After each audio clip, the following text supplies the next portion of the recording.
Welcome back to the Truth Podcast, Season 2, Episode 2. I'm really excited. So, guys, kind of a little preclude. We've done a very special General's Wise Words breaking down the 10 simple rules to life and success. Stay tuned for that. But today we're going to focus on number 4. Rule number 4, keep your record clean as a whistle. Bad choices render bad results. And so what we're really going to talk about is something a little controversial, but one thing I've learned in my experience is I've taught people multiple things is really protect your reputation.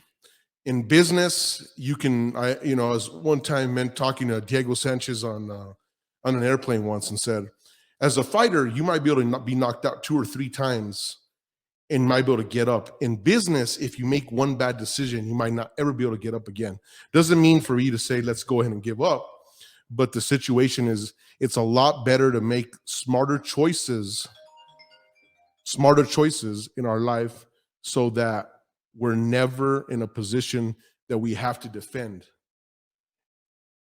And so in a lot of situations, we're in a position where we have to defend ourselves, right, wrong, or indifferent. And we would think that in America, they say that you're innocent to proven guilty. In a lot of situations, you're literally just, the media can just destroy your name and you're fighting uphill. And that's one thing that's tough, right? Is that one thing I've seen is you can make a million great things. There's an old saying that says, it takes a lifetime to build a reputation, only seconds to destroy it. And kind of talking about that gives you a perspective of why you got to make right choices. One of the things that I want to really talk about, and I'm going to introduce the guest, but do we in our lives see red flags and we choose not to really see them? Or do we see the red flag and then ask ourselves, no, that really was a ripple? Is the ripple going to be really a tide? And I think that's something that is pretty major in our lives and a lot of us don't pay attention to. So guys, this is kind of this is really the truth. This is some major shit we're talking about. We have, for a second time on the podcast, Kolohe, and he's here to just tell his story. Very controversial when I brought Kolohe under me to actually mentor him in a lot of ways. People just trying to really hit him hard on some decisions that he made and not even hearing his side of the story. But what today's episode is to really talk about, the reason I chose this episode is because this affects a lot of young men. This affects a lot of young women where you're fighting uphill. And if you don't have the resources, it could really fuck you up. So with that, I'm going to bring on Kolohe. Introduce yourself again, Kolohe, for the listeners that haven't seen the previous ones. But let's talk, what I say, let's talk turkey. Let's do it. I'm ready. I'm excited to be here. Thank you for having me, Jack. And it's always an honor to be on your podcast. And I'm excited to tell this side of the story of everything that went down. So Kolohe, what I'm going to do is I just want to take you down kind of the stuff, and let's talk about. Let's just go free fall on this, and let's just kind of talk where it all started, how you got here, and I'll kind of give the background. And so Kolohe was involved in some allegedly domestic violence, and he got hit hard. And what I want to get from this is for him to tell his story, but further than the story is how he felt and how he took this to actually better himself and move on. And because in every lesson we get in our lives, there's an opportunity to build upon it. You never should just give up and be like, oh shit, I'm just not going to go from here. And one thing that I always like to stick on is, for the listeners out there, we are super quick to go and just judge somebody. And right away, we want to jump on the bandwagon. I knew that guy sucked, or I knew she sucked. And we don't even know what the other person's going through. We just want to jump on the bandwagon. I try very hard as a general. I don't jump on bandwagons. I really take that approach, and I'm going to kind of talk about a passage in the Bible with Mary Magdalene and Jesus Christ, and where the Pharisees were like, stone her to death. And Jesus looked and said, "Thee who has not sinned, cast the first stone. So I know that I've got so much stones that could be thrown at me that I'm never going to pass judgment. So I always just like to go from that perspective, that if you have a lot of sins and you live in a glass house, don't be throwing rocks. As 50 Cent likes to say, don't talk shit if you have a glass jaw. So kind of from that perspective, Kolohe, kind of walk us through that whole situation. And I mean, just give it to us raw, man. Don't hold back here. This is the truth. So when I came to Albuquerque, I was doing special operations, and so I was doing special operations when I came over here, met somebody, and ended up retiring out of the military, medically retiring. And so I was like, you know what, I'm gonna come back. This was a good energy. I was around that person for probably 3-4 years at the time that I came back, and they were, we'll say older. But I was helping them with life, like just fitness and everything like that. We had a close bond, and we became really close. And I was around them every single day, pretty much lived together.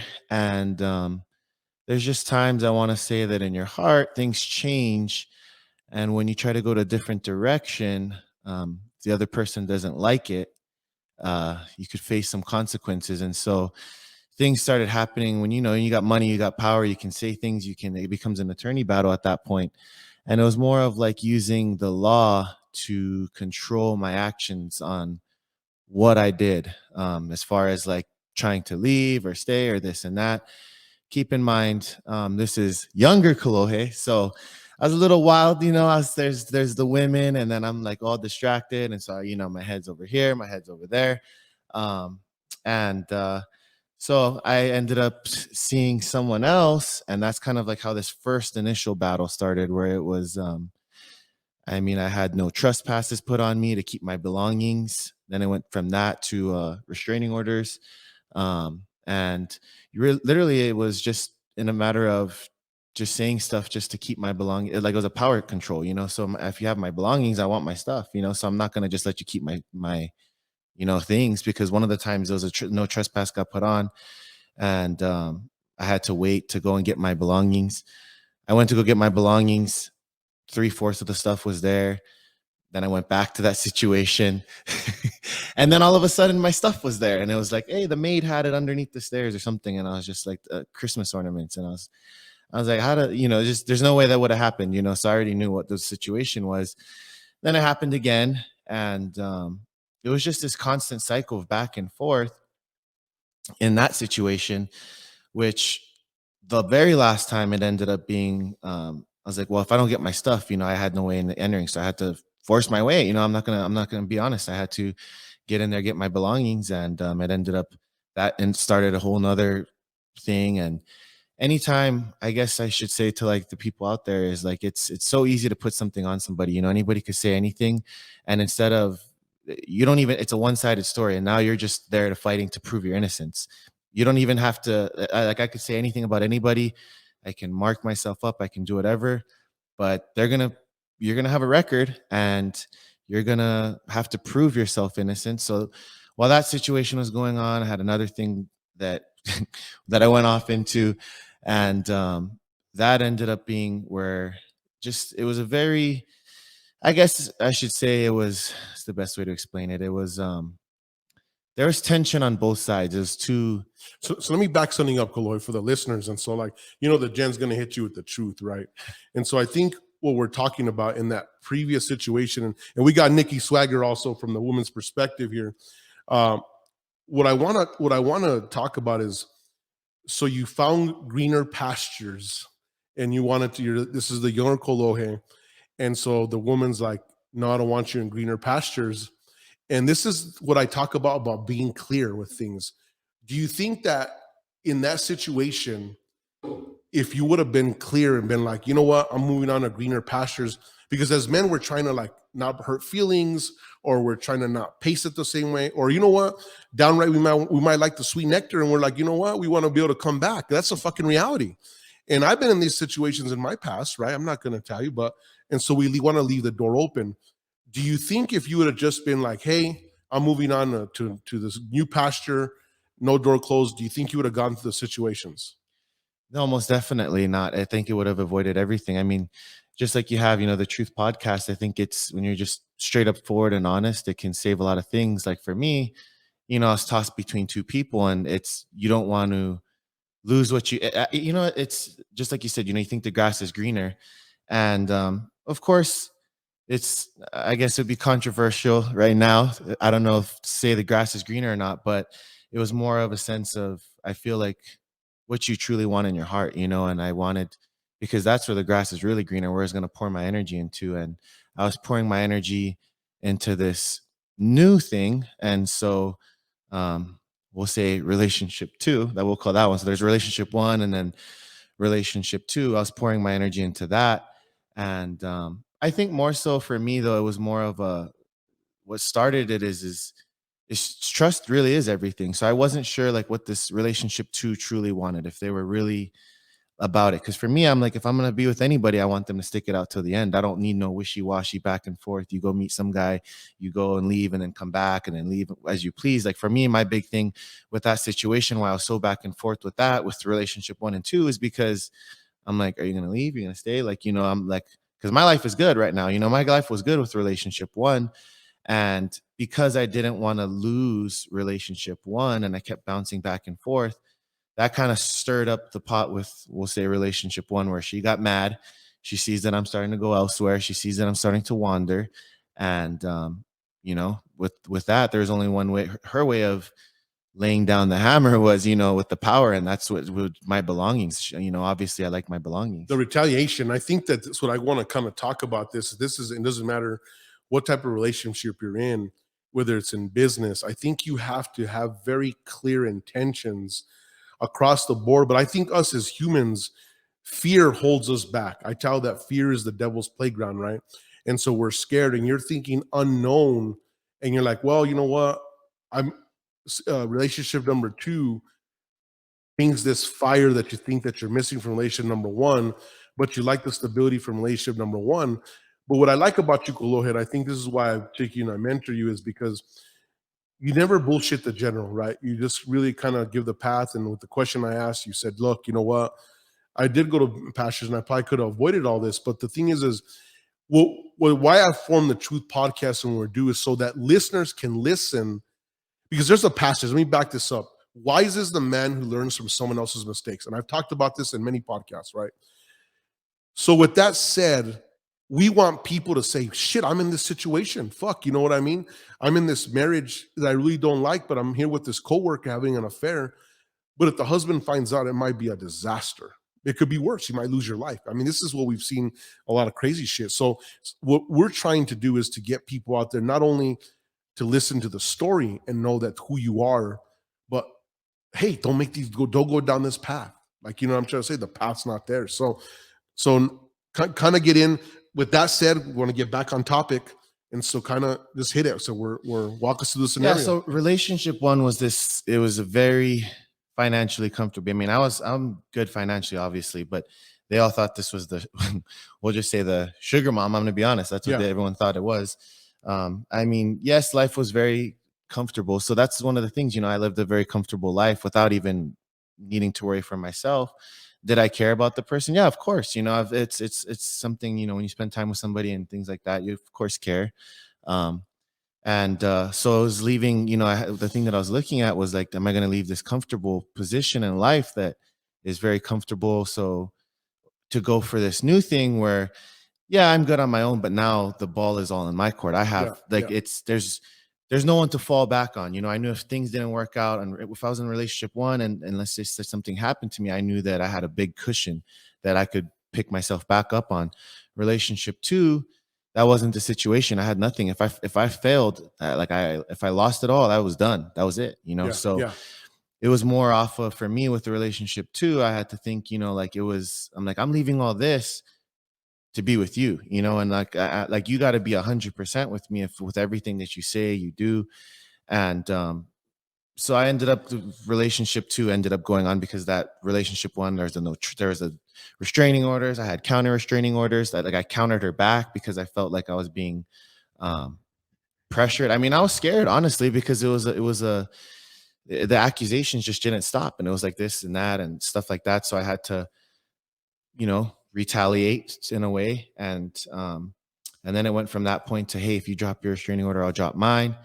um, I dropped mine, and then it was like, well, mine isn't dropped. So, and I was like, well, shoot, I'm screwed here. There's nothing I can do. I'm like, well, so I dropped the restraining order. Um, and that's when I had to, like, I'm gonna be honest, and it's hard to talk about it, but I had to. That was one of them that I knew I couldn't win. There's those battles that you can't win, and I had to go a different route where I had to basically was like, even though I knew I wasn't a bad person, I had to go through counseling, and that was the only way I'd get it thrown out, because I knew that one it was just plain in sight. There's the proof in pudding. And then after that happened, it was just boom, boom, boom, accusations after accusations with that one. With relationship two, though, I was moving on, and then it ended up being kind of like the same situation. It was like almost like my relationship one, I was reliving it with relationship two. And I guess the thing that when I think deep in with relationships and stuff, it's like you're never gonna find Miss Perfect, or for the woman, you're never gonna find Mr. Right. I think it's about finding the person that you love enough that you're like, you know what, they have these issues. You love them for the good things and all their flaws, because you're never gonna find perfect. And if you're not, you're never gonna be happy with anybody. And so my thing is finding somebody that you could have, that you love them for them. They have those flaws, you accept it, because it ended up being this back and forth thing where you're not doing this and you're not doing that and you're not doing this. And every time there's an argument, it would be out the door. And mentally for me, like business wise and just even my life, it threw me in a very deep, dark spiral where I was in this very dark road, and I didn't know what to do, because I'm like, keep thinking like, man, what's wrong with me? What's wrong with me? I wouldn't leave because of that or this. But it was just like, and I always kept trying to change myself. And I think the big thing for me is, I'm like, if you find somebody that's willing to like change for you, that says a lot, for one.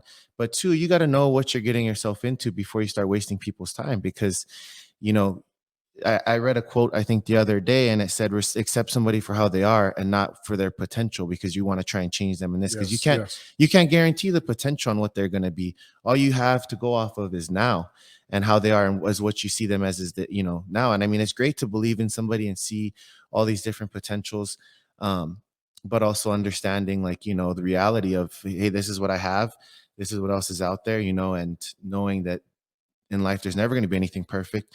So continuing on, this little back and forth thing happened with relationship two, and it's just, there was a lot of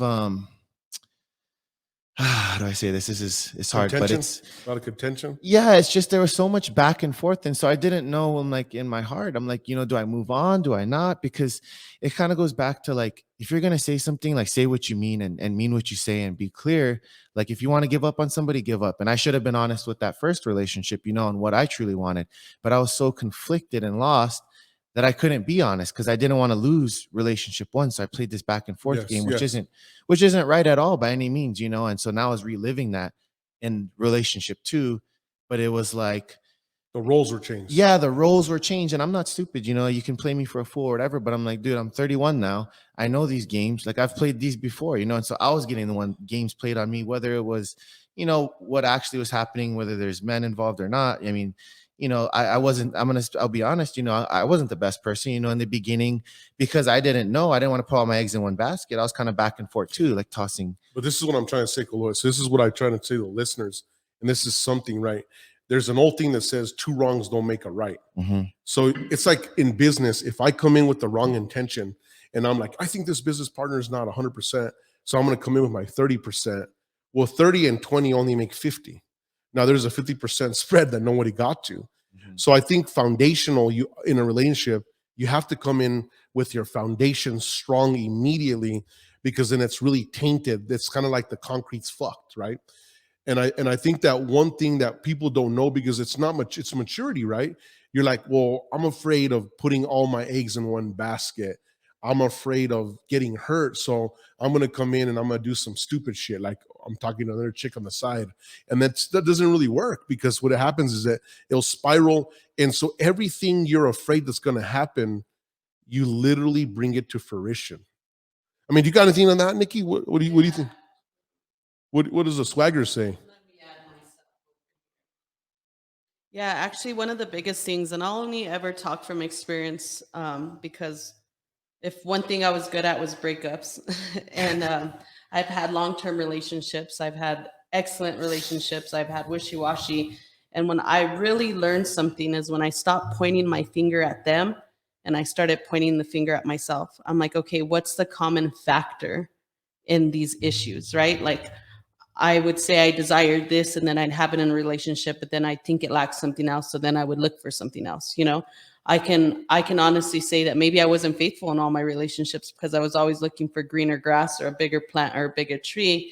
And at the end of the day, how the universe works is, what you put out, you get back, right? And Mhm. so that was my biggest learning thing is like, okay, I don't want them to have all these flirty friends, but then there I was over there with a million flirty friends, right? So it was very contradicting, but I never pointed the finger at myself. It was a very blame game, right? And as I matured, I really learned that like where attention goes, energy flows, right? So instead of focusing on the worry of it's like carrying an umbrella on a sunny day, waiting for it to rain. Like it doesn't make sense. Like when I'm in the moment with something, why am I not actually enjoying everything instead of story playing in my mind of like scenarios or stuff like that. I used to be very jealous when I was younger, right? So like I was always like, are they talking to us? Like I was in my mind, whether it was real or not. And so now moving forward in my next relationships, like I don't want to carry the stuff that I brought bad, right? Like what did I bring bad to the relationships? Was it jealousy? Was it controlling? Was it like thinking that I could, play this big old game and never get caught? Like that was my personal experience, right? So now moving forward, when I'm in a relationship and with the person I like, I'm really in the moment. Like I'm not trying to go beyond the moment, like really being there to enjoy the damn movie or enjoy the bike ride or the gym session or whatever it might be. But my mind isn't like traveling, right? And I feel like the biggest lesson to me in my life to this point is like, am I really living in the moment or am I storytelling the past or the future? and Yeah. and that was my biggest thing, was like really the biggest on that whole thing is I stopped pointing my finger at everybody else and I pointed it at me and I asked myself like, what am I allowing, what are my standards and what are my preferences, and if the person doesn't fulfill that, why drag people along? My last relationship dragged me along until they were okay to leave. And it's not fair vice versa, like are you, is it a fuck yes or is it a fuck no? Because if it's a maybe, why should our energy waste regardless? Yeah, and so like I like what you said. So in the beginning, for me, it's kind of like if you're starting a restaurant, are you going to start one restaurant or are you going to start three? And it was like I was trying to start three, and I was like, I was trying to grow this and grow this restaurant and all three of them at the same time. But they're never going to be successful if you're trying to build three different things all at once instead of just focusing on that one. And so in the beginning, I made that mistake. I'm not going to say I was perfect. I'd be lying if I said that. And I was the most amazing man ever. I was young, still making mistakes, and so there are some damaging things that definitely happened in the beginning of relationship too. And and then all of a sudden the table started to turn, and I'm like, it's this is where things get controversial, but I'm like, I'm very smart and I know what's going on and I'm not stupid. I can see things, I hear things, I just know. Anybody knows, when your gut feeling tells you something, something's wrong. But for me, it was never like a um uh like I was never the one to give up. I knew what I truly wanted inside, but it was when I felt things started getting better was when, just like how you said, pointing the finger at myself. And so I started looking, I'm like, maybe let me just stop pointing the finger at all the things that you're doing wrong. And I'm going to start looking at all the things that I could be doing better. So I started every single thing, I was working on it. I was like, change. One of the big things that I always brought up, I'm like, you can't expect change to happen overnight. That's like expecting you to go to the gym and all of a sudden you look like a Greek god, overnight. I'm like, it takes time to change your body. It takes time for anything to change in life. And I'm like, it takes time for your relationship, the way you act to change. Everything takes time. And so I was always focusing on myself and everything like that. But I think the big thing with the last one was it was this is the grass greener. It's the grass greener. And what caused one of the big things that happened in that relationship was, it's I think not knowing what you want. So on the other end, that relationship too didn't know what she wanted. So I'm like, well, heck, this is like the eighth time of on and off, and I'm like, well, let me go and start moving on. I'm going to start moving on. That caused a huge argument. There was that police got involved, and they took me away, you know, and I was put away for like 12 days. I remember I had to get an attorney and everything like that. Um, it's, I'll just say this about this. It was very, things got exaggerated, you know. I'll just say that there's, when you look at things, there's things that happen on both sides, but I mean, it happened at the place that I lived. And it's one of the charges that I did get, I'll just say this, you know, was they tried to say that it was kidnapping or something, and I was like, you know, you came to my place, you know, nobody kidnapped anybody here. But as far as that goes, I'll just say that it's so easy for men and women, vice versa. It's so easy for anything to be said nowadays, and charges to get set. I mean, I can go and, you know, punch myself in the face 5 times and be like, man, Johnny over there beat me up, you know, and they're going to go get Johnny, and that's it. And now Johnny has to prove his innocence. So I want to add something for the listeners out there so they understand what this works is. The police officers, when they're out there, their entire goal is to charge you with the highest charge they possibly can get. And then when it goes to grand jury, you're working from the way down. The system's just fucking backwards. Instead of saying you stole candy, I'm going to say, oh, you know what? I'm going to call it grand larceny. Let's just give you an example, and I'm chopping this shit up. And that's one thing I don't like in the systems in New Mexico is that the biggest funding in New Mexico in the judicial system is domestic violence and DWI. So in essence, how funding gets in here is by prosecuting those two things, which doesn't make any sense, right? Our system's so broken up. So what you're saying, Lo, is they give you these big charges that for the average human, they think kidnapping. Now, I got that. Well, kidnapping could mean that you took somebody's phone and you held it and you put it on top of the car. That's just so stupid to me, right? But so you're hit with these big charges and you're thinking, that's not even what happened. That doesn't make sense. So people to know out there, you're getting these big charges, but they don't really match what's going on. Right. So then continue with that. So you get hit with these big charges. You're in jail now. So the thing too is the reason why they do that is because now they have a way to talk down and give you a plea deal. Yeah. So like if I give you this, well, if you plead guilty, we'll settle for half of that. And so really there's two sides of a story. And I'm like, for me, I'm not one, like I just try to let things go. I'm like, there's things that I could have said that happened on that day, but I just wanted to just leave it in the past. You know, I didn't want any trouble upon them. I didn't want this, you know, that's just not the person I am, you know? But anyhow, I was in there for 12 days and I remember back in March of 2020. So this is the same year. I had Muscle and Fitness magazine. I had all these huge things. I had a bunch of sponsors. When you talk about being on top of the world, I was like literally on top of the world. Business was doing great. Photo shoots. I mean, I had all kind of gigs lined up. I mean, magazines. I was doing like starting to get hit up with like background stuff for TV, and it's starting to even increase more and more with that.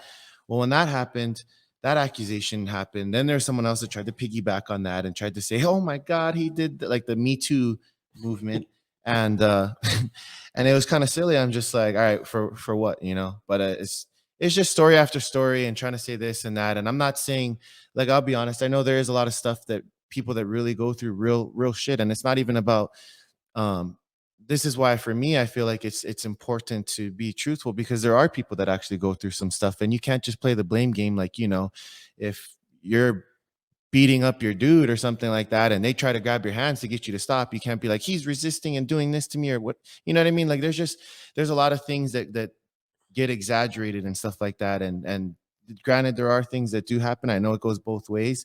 I know there's women that have done stuff to their men, and I know there's men that have done stuff to their women.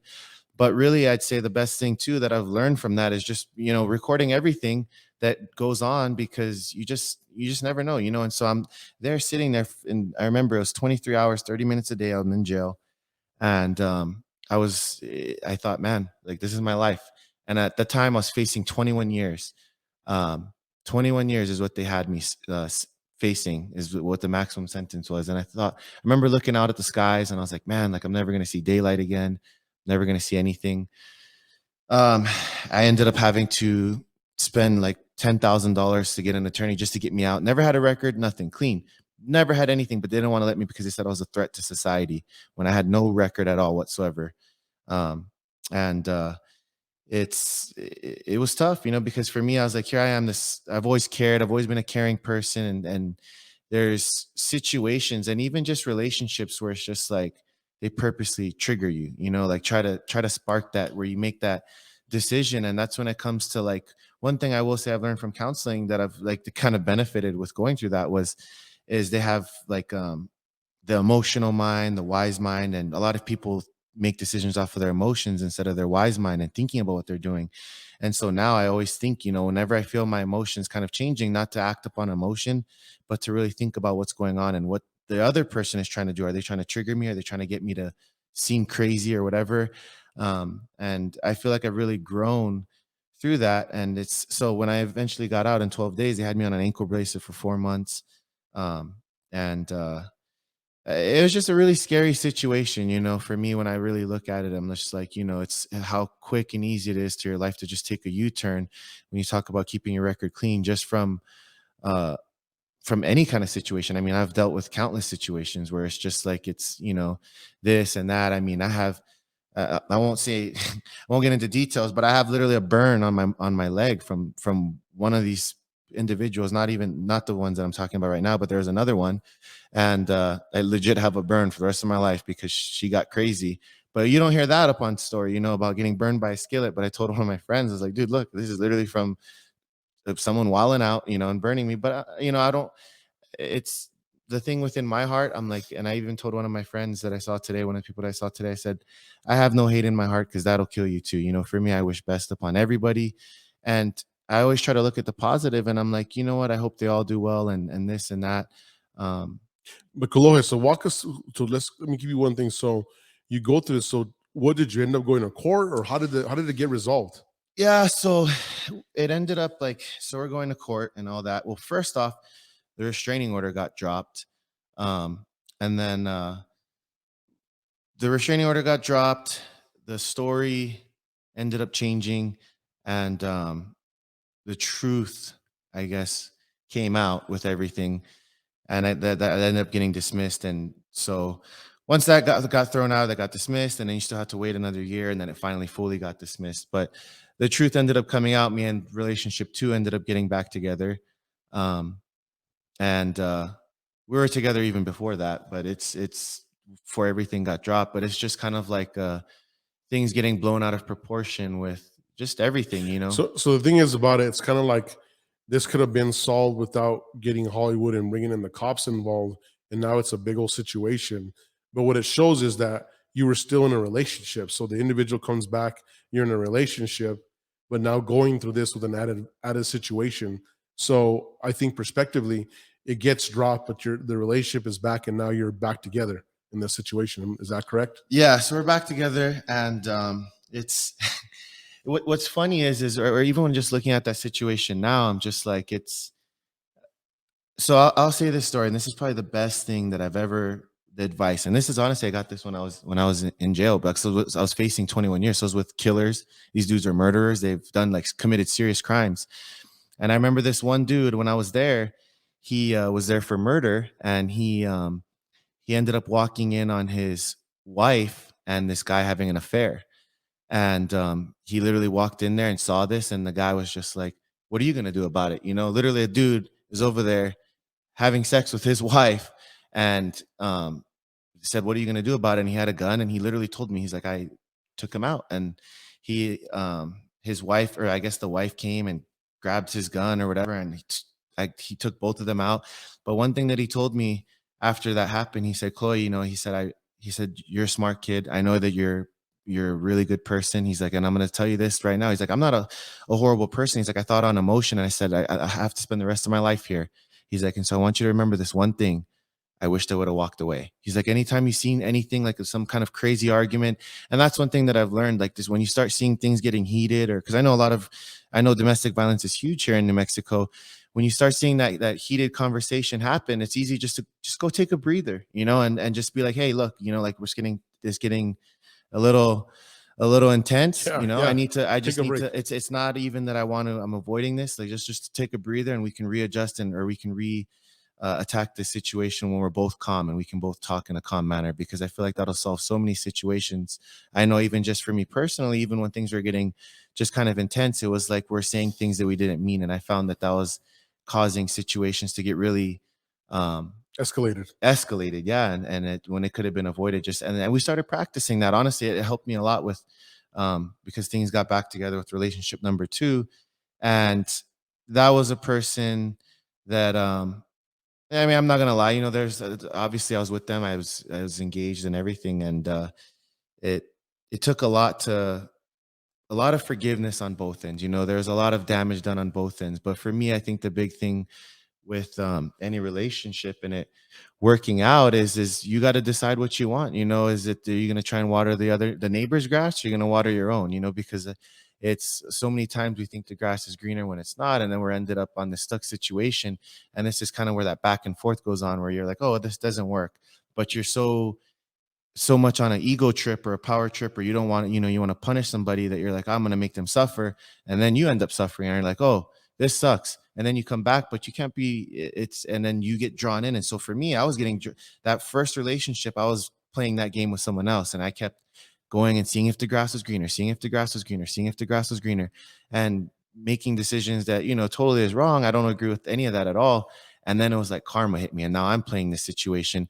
Granted, I wasn't the most faithful person in the beginning. There's things that on both ends that was done that I've seen, that like I've actually seen actual messages and stuff of loyalty and this and that.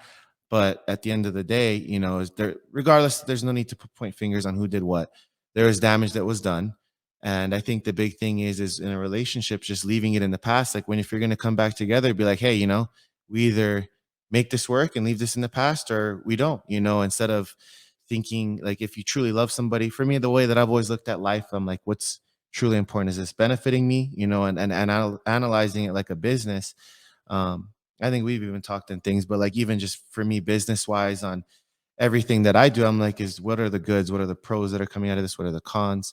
And so relationship wise, when I look at relationship 1, there really it wasn't perfect, I'd say, but it was a very stable. There wasn't really any arguments until like the wandering off started happening. And that's what caused a lot of those issues there. If I would have just been faithful and loyal in that, nothing would have happened. With relationship 2, I was like, it was just so much stuff going on that I didn't know what was going on. And I was like, do I want to put my eggs here? Do I want to put my eggs there? That caused a little tension in the beginning. And then all of a sudden I was getting with this back and forth thing. And it wasn't really more so that relationship 2 was leaving to have affairs. In the beginning, it was more of like, well, you can't do this and you can't do that. And I think that comes from looking at, like, let's just say me and Nikki were dating. I'm like, oh, Nikki does all these things. She crosses off 7 of the 10 on my list, but she's never going to fulfill those, like every single thing on that makes me, that I want her, that there's just nobody that'd be perfect, and that doesn't exist. So I'm like, Nikki's 7 out of 10, or we'll just say she's even 9 out of 10. And then I got this other person over here that I'm lusting for. And I'm like, man, they look really, they seem like the amazing person. I'm like, but everybody seems amazing when you first meet them. It's when you start to have disagreements and arguments, and that you start to know their true colors. And I'm like, is this person worth fighting for? Now I left the 9 out of 10 for a 6 out of 10. And I'm like, shoot, and I think it comes into like everybody. I think I've even told you, when you buy a car, you got that feeling. It's that excitement. You got that new car, you're driving it around, you're feeling fly for 3 months. And then that excitement leaves and you're like, okay. And then you get another car. And that's then why you got to buy the right car. Yeah. Right? When you buy a Lamborghini Murcielago back in 2008, it's the same feeling it was back in 2000 it is today. Mm-hmm. And I think that's why you got to get the right person in your life. Perspectively, Nikki, and listening to this, what triggers in your mind? Like what do you see? Like what's your, I want to hear your perspective. Like listening to that. I mean, you always call yourself an empath. You're very empathic, but tell me, Nikki, when you see that, give us the Nikki swag right there. You know what I mean? So empathically, I feel like kind of like a never-ending hole that you're trying to fill. And that's, we all kind of, some of us have it. I'll never compare to Jack because he's his own human. Like a void. Okay. But every time you shovel something in, it just falls right out, right? So like, is it really being fulfilled? But the only way to fulfill that hole, to not be never ending, is to fulfill thyself. And I feel like the biggest thing that we lack in love is self-love, right? Mhm. And when we depend on another person or individual to fulfill that, it goes to the void hole because it's just a temporary feeling until it like kind of scoots down, and the next thing you know, it doesn't feel good anymore, or just I could do better, or there's better. I mean, we're in social media filter madness where everything looks good, but let me tell you, as a photographer, half of that shit is fake. It is not real. Brace yourself. A lot of, it's very hard to find a natural, beautiful woman because it's such a filtered world. The makeup world has just changed everything, right? Yep.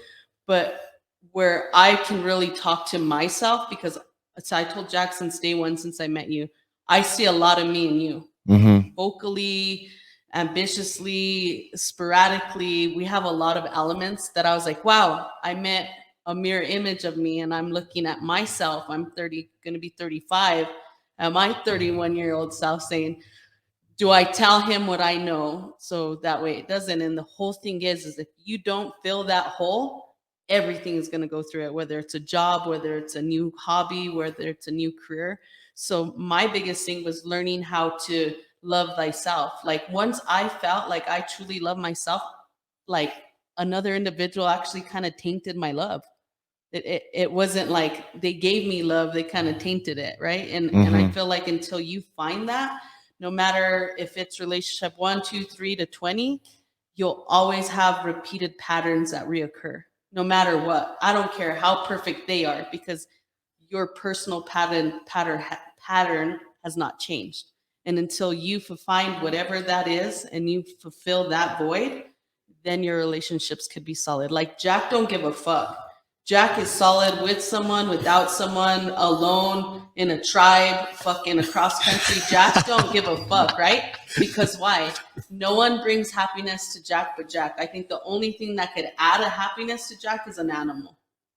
And because there's some kind of like, there's just like this effortless love that happens with an animal, right? The animal's not trying to make his day bad, or the animal's not trying to cause chaos. So Jack has figured out since a young age of how to fulfill his own happiness without giving a fuck about anybody. Okay. Me, I grew up trying to make everybody happy. I grew up in chaos. I grew up trying to give band-aids everywhere. So I was carrying people in a ship with fucking holes. And eventually I sunk. And that's a true statement, right? And then I realized, well, these fuckers aren't even paddling. Like, these people aren't even paddling. Like, what am I doing? So then I didn't even fucking try to take them off the boat. I just jumped the boat and I just started on a paddleboard, and then here I am today. Like, I'm not trying to drag anybody with me, right? Because what I've been working on the past 2 years is true self-happiness. My last relationship fucking rocked me.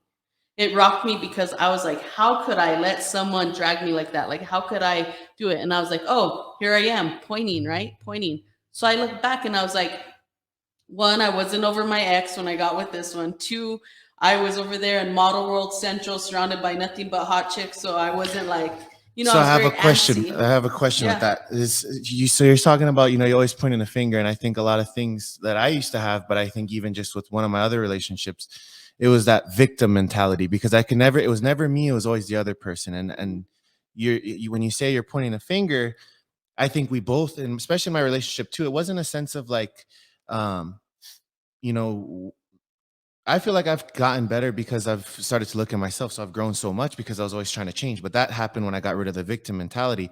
I think in the beginning, though, it was that victim mentality of it's never me, it's always the other person. And I think that's kind of like what you're explaining in the beginning. You had that victim mentality where it's never you. It's like, oh, they're doing this or they're doing that. You know what I tell you guys, and this is like why I think about you and Nikki. So I think about a field, right? And the grass is pretty fucking dry. And you guys have matches in your hands. And then you start lighting a small fire and you're like, this is cool. And then you have a fucking monster fire. And then you're looking there and saying, why didn't you start the fire? I just wanted to start a little tiny fire to roast my marshmallows. But the little fires you were starting had consequences because you didn't know that. You didn't look at the field. You looked at what was in front of you, and you're thinking roasting marshmallows, but the entire field around me is dry. And now I have a wildfire. And I think that one of the things that we talk about is, and I think with your guys' personalities, and we this is crazy as shit. We run into situations where, like Nikki says, like, my nickname has been the Terminator. And it's not because I don't have love, but my logic overpowers that emotional brain, like that emotional piece. I'm so logical, right or wrong, but I can sit there and say, I've been a fuckhead. This is right. In situations I can sit there and say, what did I do to cause this shit? Well, if I know a girl's crazy and then I'm doing shit to cause her to go extra crazy, well, what's that? That's me carrying matches into the field where it's all dry, right? I'm the cause and effect. I can sit there and say, well, why'd you overthink that?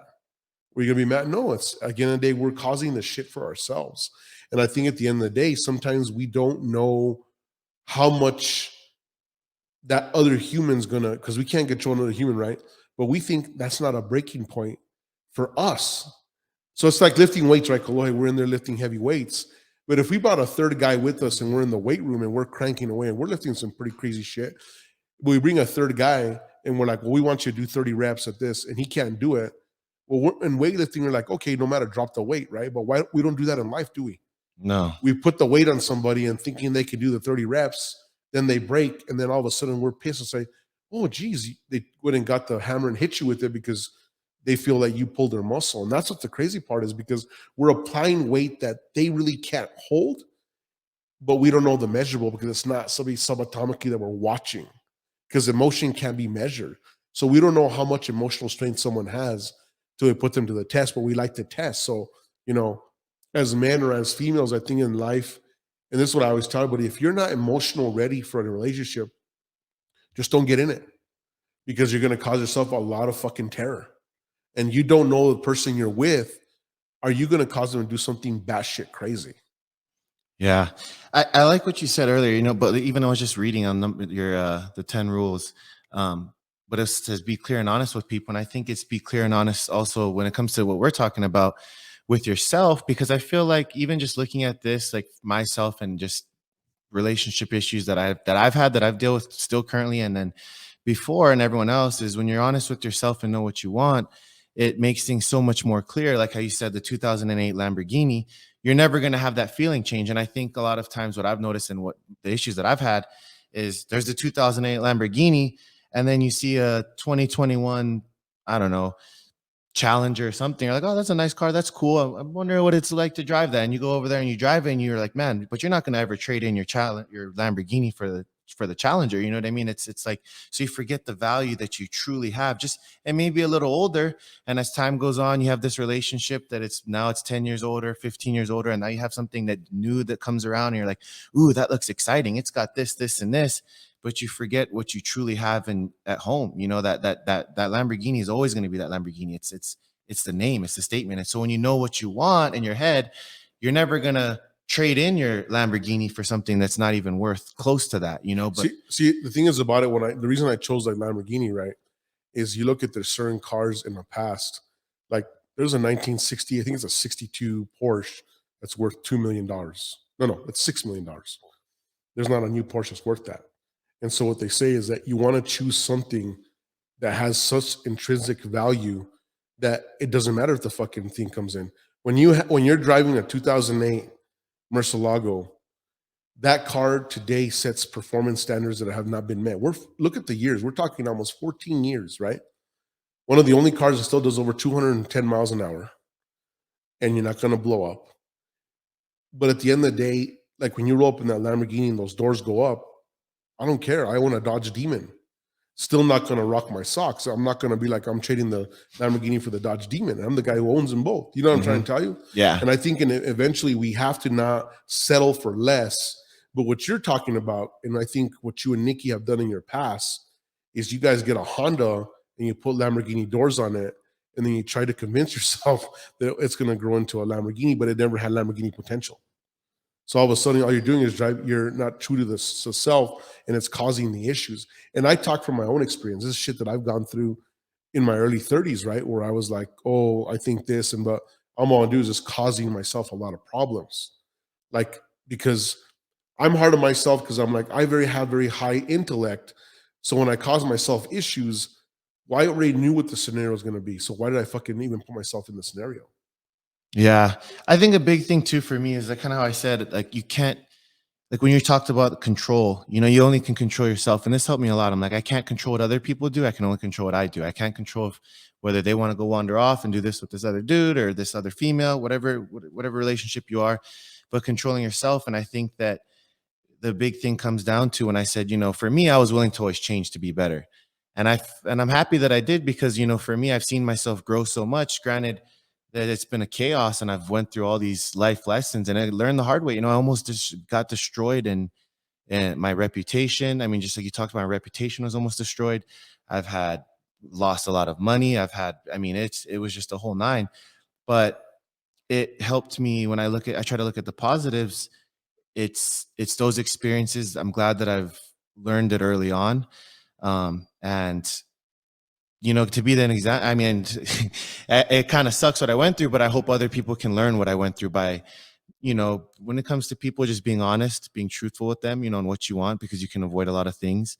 And you can't change somebody that isn't willing to change. Like I said, relationship 2, I was always changing, but that's because I was willing to change, vice versa. I mean, I can't force that person to change if they don't want to change, And so for me, it's just like right now with everything, the way I'm looking at life now is I'm like, any relationship, it's like you're either in or you're out. There's no halfway, there's no half commitment. I'm like, you can't just give me 80% and expect me to be in. And not only that, I always like, there's a thing that I even seen. I'm like, I don't date just to pass time or seasons. I have to see like true potential in you, like lifelong. I'm not here just to have you by my side for a year. Like if I'm going to be with you, it's either you have to have the traits and the qualities that I see in somebody that I could spend in the long term. And I feel like a lot of people, they see these little few traits or whatever, and they're like, oh, this seems good. Let me just go where it's going. I'm like, for me, no, there's no way in hell, because my time is worth way too much. I'm not going to waste my time taking some fucking chick to dinner and wasting all this money on somebody. And then I'm going to go and take this other one. And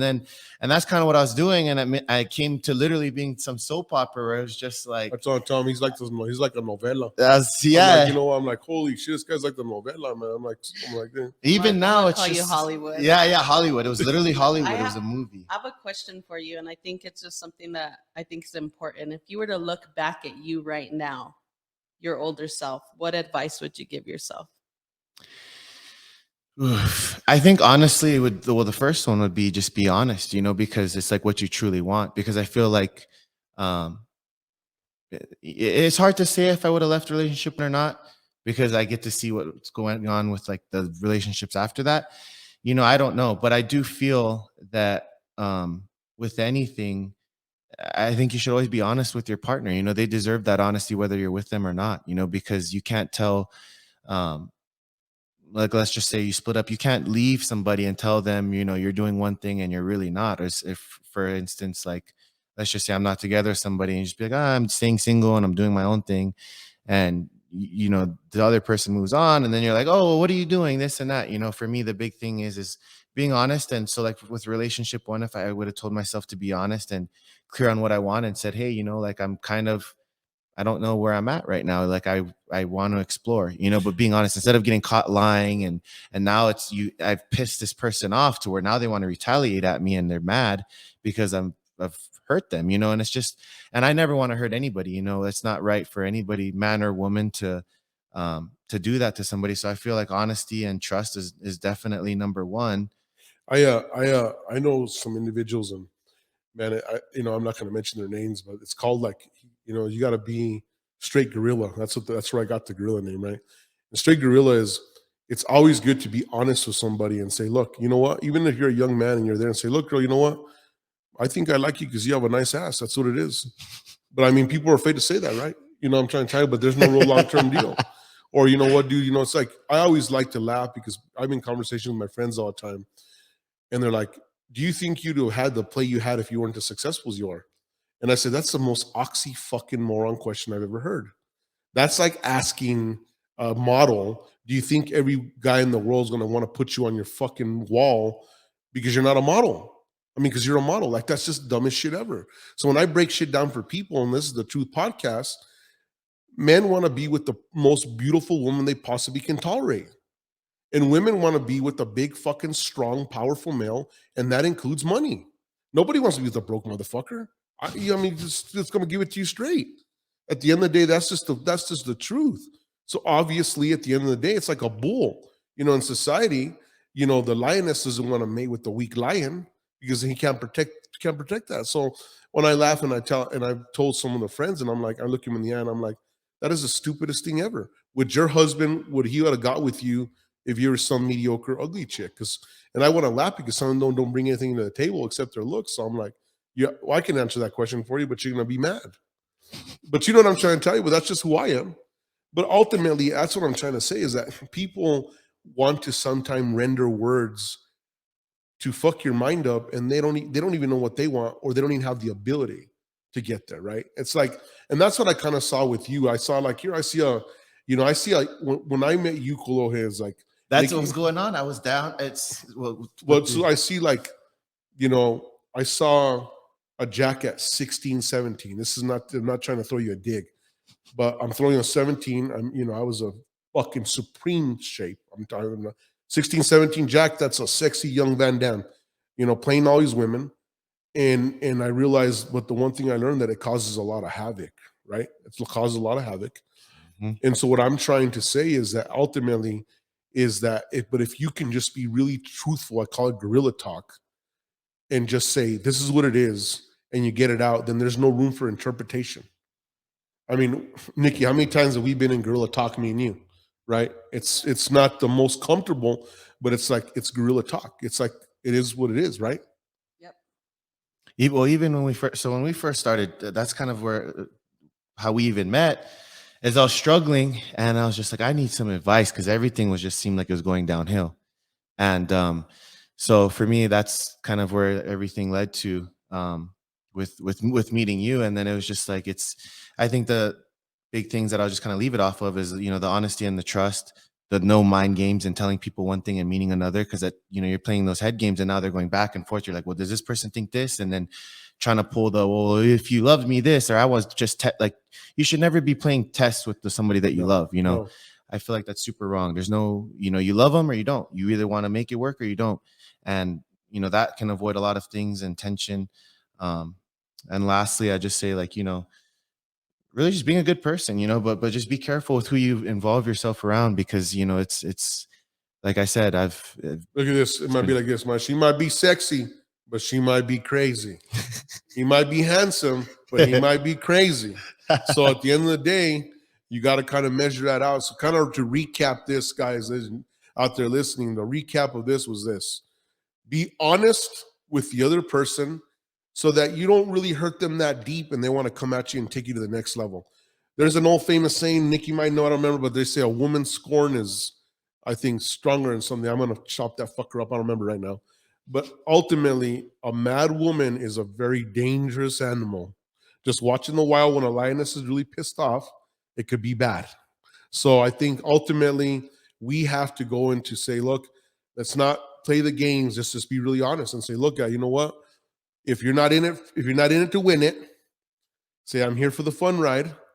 This is going to be what I call Disneyland experience. You can't own Disneyland. You can buy the fast pass. We can have a good time, but you can't own Disneyland. And it's your choice to come here to the park, right? You guys like that?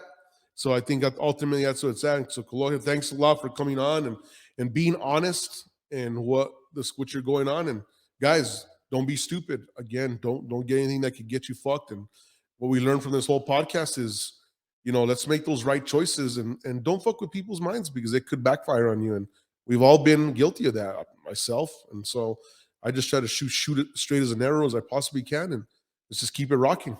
Till the next time, we're out.